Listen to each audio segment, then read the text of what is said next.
Get good. A phrase I saw often online when looking up any Dark Souls game. When did Dark Souls come into the eye of the masses? In the 2010s? Perhaps a bit later? Naturally, I was curious about this Dark Souls people were talking about, but boy, was the narrative around at the time not very appealing. I saw several posts online complaining about gameplay difficulty and challenging bosses, and some responses would just dismissively say, "Get good." Of course, my overactive brain pictured these people laughing and sneering as if they were part of an elite club, the Hardcore Players Club.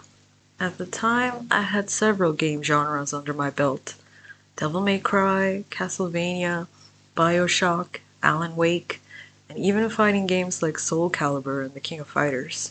I thought I was a real gamer, but none of these games screamed hard, difficult, challenging like Dark Souls did. Plus, there was a major glaring feature of the game I just didn't like: player versus player, or PvP. A long time ago I played a bit of League of Legends, as well as some MMORPGs with mandatory PvP content. From these experiences I concluded two things. Number one, this brings out the absolute worst in me. I am a competitive monster. And number two, this is extremely stressful and I don't like it. As you know, there are people who excel when the spotlight is on them, and then there are those that forget anything and everything and can't function. It's me. I'm the latter. So when I heard about, ooh, there are player invaders that can pop in any time and you have to PvP them, ooh, let's just say I wasn't thrilled. Just when I thought I would close the book on Dark Souls before even opening it, he comes in. You might be wondering who he is. Well, he is someone who helped me take a peek at Dark Souls with a promise of safety and protection. He, the opposite of me who loved competitive games and beating other people and sometimes pretends to be a girl online. Yes, he, my brother. Since he is the opposite of me, naturally he was immediately drawn to the allure of Dark Souls. And he was, and still is, a big fan of it. So he said, "Get Dark Souls 2 and we can play it together." And I was like, huh? I wasn't aware that Dark Souls 2 was a cooperative game. And it isn't, really. I could summon him sometimes to help me, which he did, including fighting off those pesky player invaders while I hid in a corner. And this wasn't a one-time thing. He was my crutch so that I could get through the game, but I wasn't learning anything. I wasn't taking risks and gaining confidence. So one day, I decided to try and play on my own, only to wander into the belfry area, get locked into it, and was promptly invaded by a guardian player, who of course made quick work of me. And then, with a long and heavy sigh, I quit. I stopped. I closed the book for real. Maybe this type of game just wasn't for me. My brother forever labeled me a non-hardcore gamer, and I accepted that fate. Fast forward a couple years into the future, and I see a YouTuber I sometimes watch play a game called Bloodborne.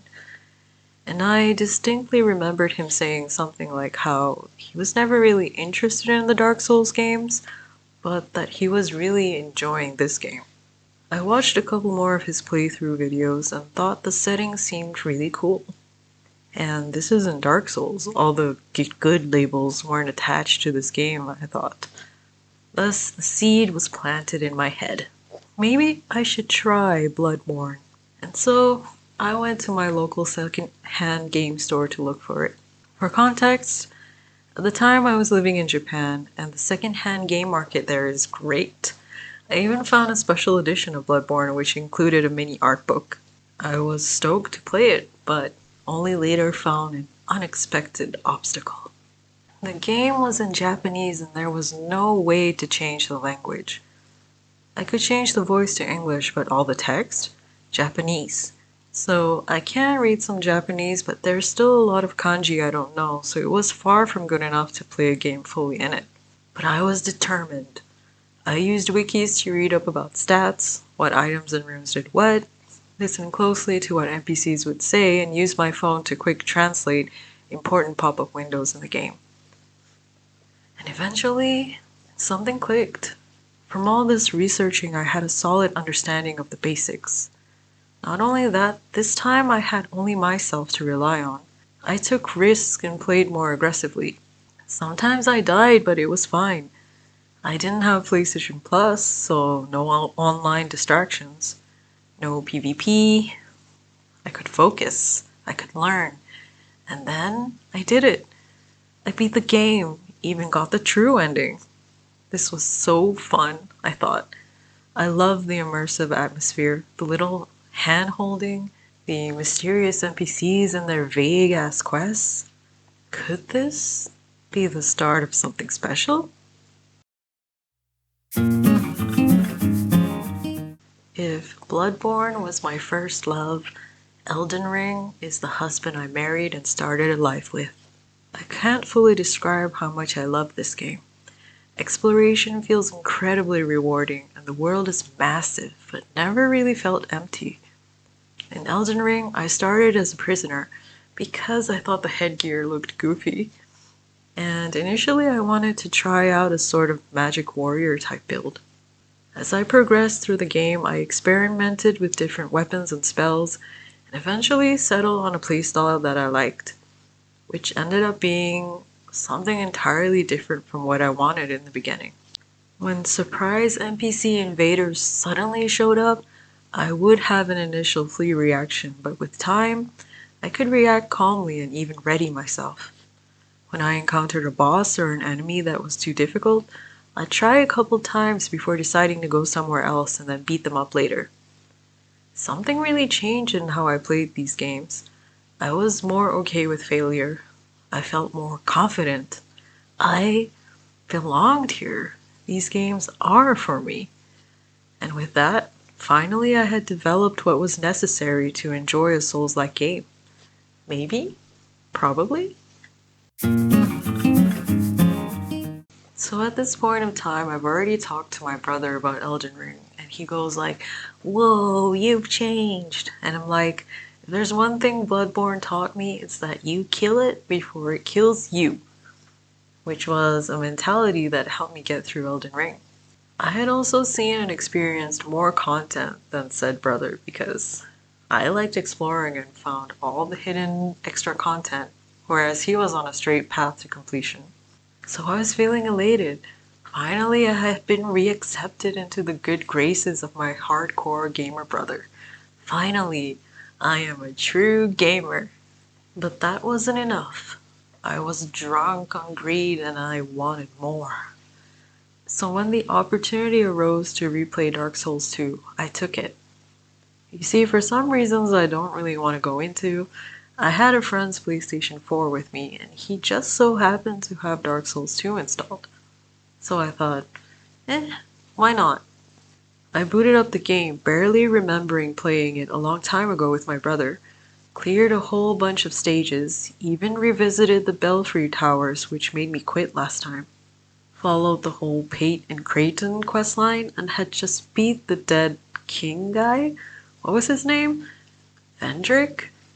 I was about to fight the final boss, but then I had to return the friend's PlayStation and had to stop. So I didn't finish it. It didn't matter. I got all that way without a crutch. I did it myself and I enjoyed it. It's immersive, rewards exploration, and that sense of progress is so palpable I can smell it. So my brother goes, "Play Dark Souls 3, it's my favorite."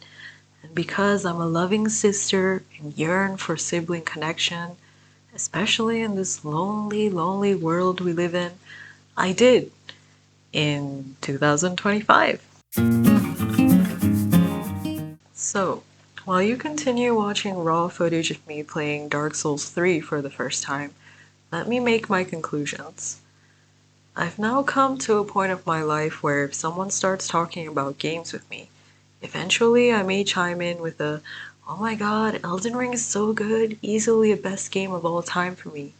And then some friends have responded with, "Oh, it's pretty hardcore, right?" Or on the worst end, oof, you're not like other girls. But I am like other girls, and although these Souls-like games are challenging, it's still a game, and games are for everyone who wants to play it.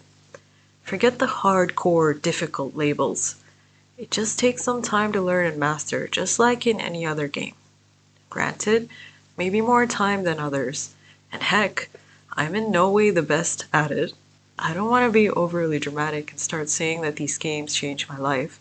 It's probably that I've matured, but sometimes I look back fondly on my time with them and think, did it reinforce being okay with failure? Did it hammer the idea that it's normal to suck at things at first and that persistence and consistency will lead to mastery? That you can't progress without taking some risk and getting out of your comfort zone? Or is the message just kill it first before it kills you? That's it for this video. I just wanted to share a fun little story about my journey with Fromsoft's Dark Souls games and Elden Ring.